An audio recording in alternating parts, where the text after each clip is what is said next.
위증교사 사건 재판부는 국민의 상식에 부합하는 현명한 판결을 했습니다.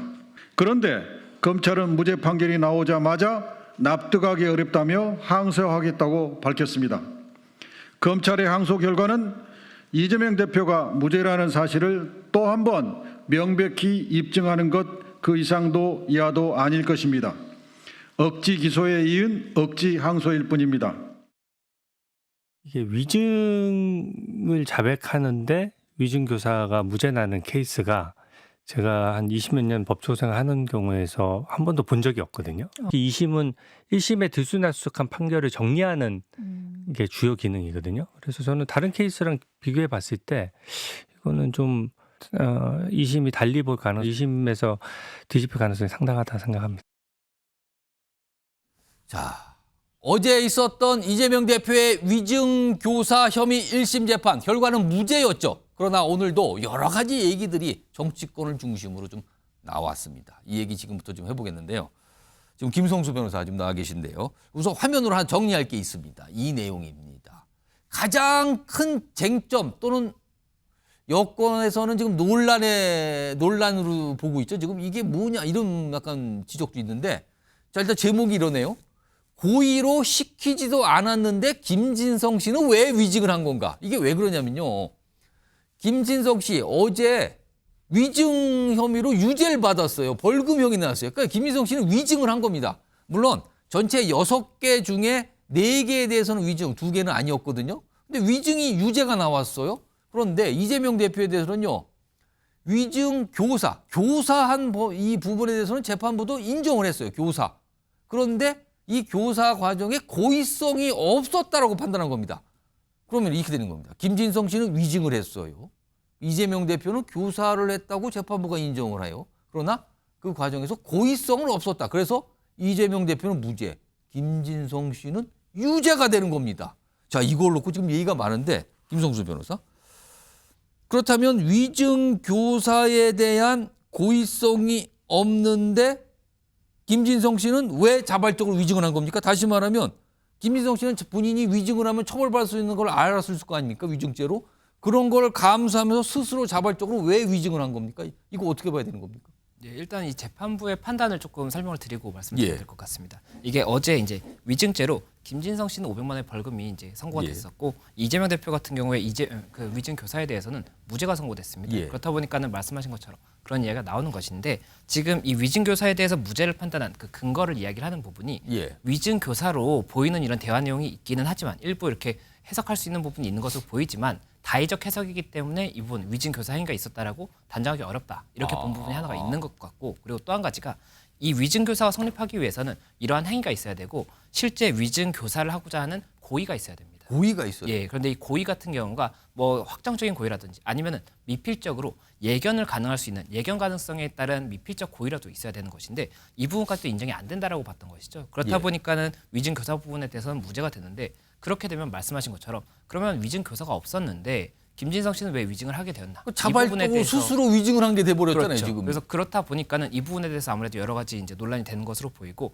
만약에 판결문이 지금 한 70쪽 정도 된다고 하는데 판결문에 그 부분에 대한 명시적인 이제 내용이 없다라고 한다면 검찰 측에서는 이 부분에 대해서도 이 논리적인 구성에 있어서 이 부분이 좀 이해하기 어렵다라든지 이런 것을 항소심에 좀 많이 어필하지 않을까 생각이 됩니다. 위증교사 혐의 재판에서 무죄가 나오는 경우가 좀 자주 있습니까? 아니면 드문 경우입니까?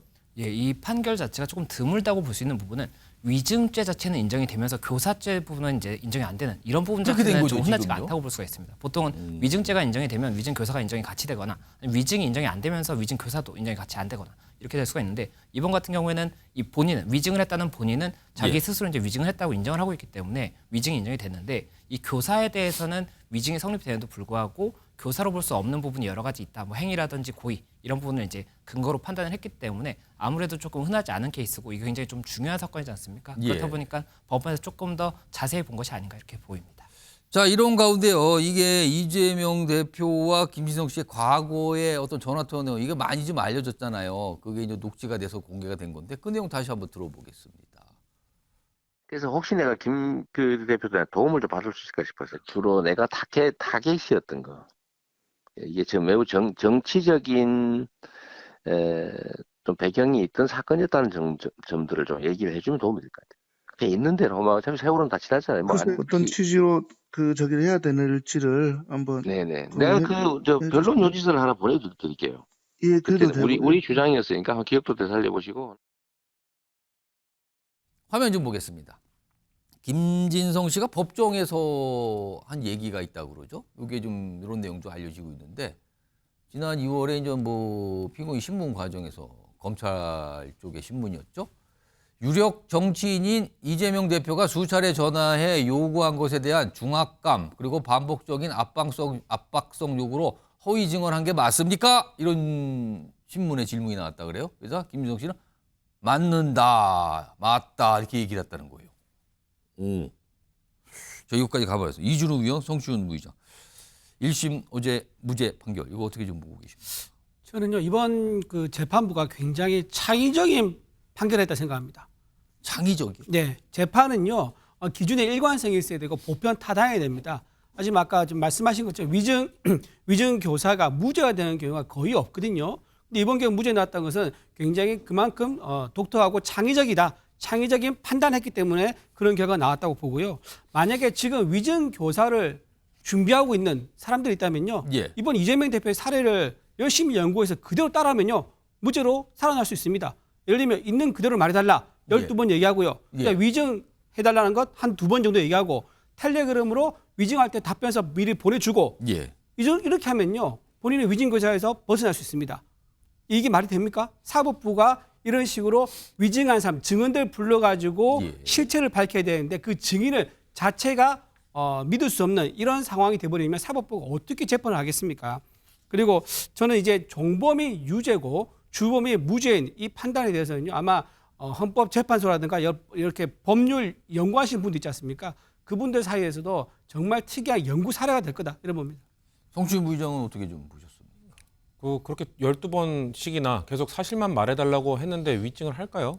그러니까 그 김진성 씨의 잘못은 법원이 따로 판단을 한 것이라고 보고 저는 계속해서 말씀드린 게 다른 위증교사 사건과 다른 이유는 이재명 대표는 본인이 스스로 법조인이기 때문에 이 통화가 가는 위험성, 본인의 통화는 분명 녹취가 될 것이라는 걸 인지하고 있었기 때문에 계속해서 위증교사나 이런 것들이 빠지지 않도록 안전장치를 마련한 겁니다. 이게 그렇게 의혹을 받지 않도록 내가 조심해야겠구나라는 생각으로 통화를 한 거기 때문에 그렇기 때문에 최대한 기억을 되살려달라는 식으로 얘기를 한 것이지 거짓을 말해달라고 요구한 게 아닙니다. 그렇기 때문에 저는 이런 판결이 나왔다고 보고 그리고 민주당 측에서 봤을 때는 김진성 씨가 왜 갑자기 저렇게 말을 바꿨는가 이런 부분에 대해서는 저희는 계속해서 플리바게닝 의혹이 있다라는 말씀을 드릴 수밖에 없어요. 왜냐하면 김진성 씨가 그 백현동 사건 관련해서 알선수재 혐의로 수사를 받았습니다.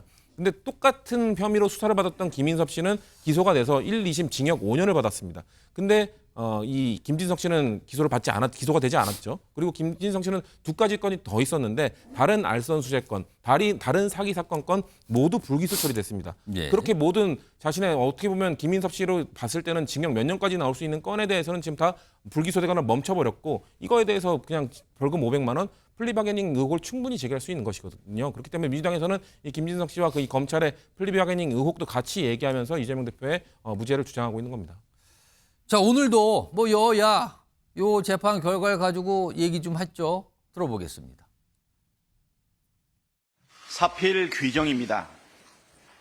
서울중앙지법 1심 재판부가 어제 이재명 대표의 위증교사 혐의에 대해 무죄를 선고했습니다.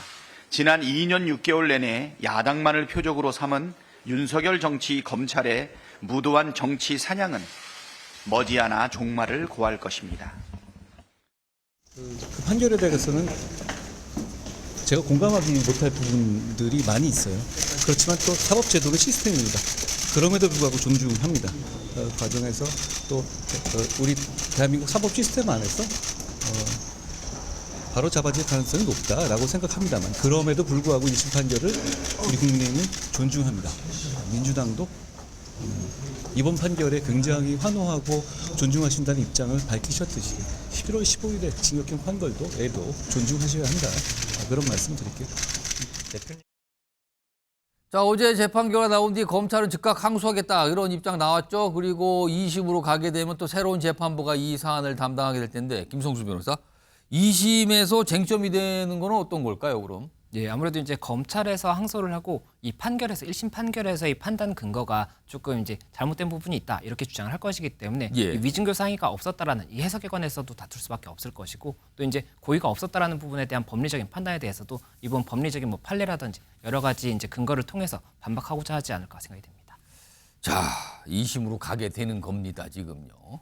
자, 이거 뭐 정치권에서 참 여러 가지 얘기 나와요. 정치권에 또 법조 출신은 많은데 다들 어떤 얘기들도 하고 있죠, 지금요.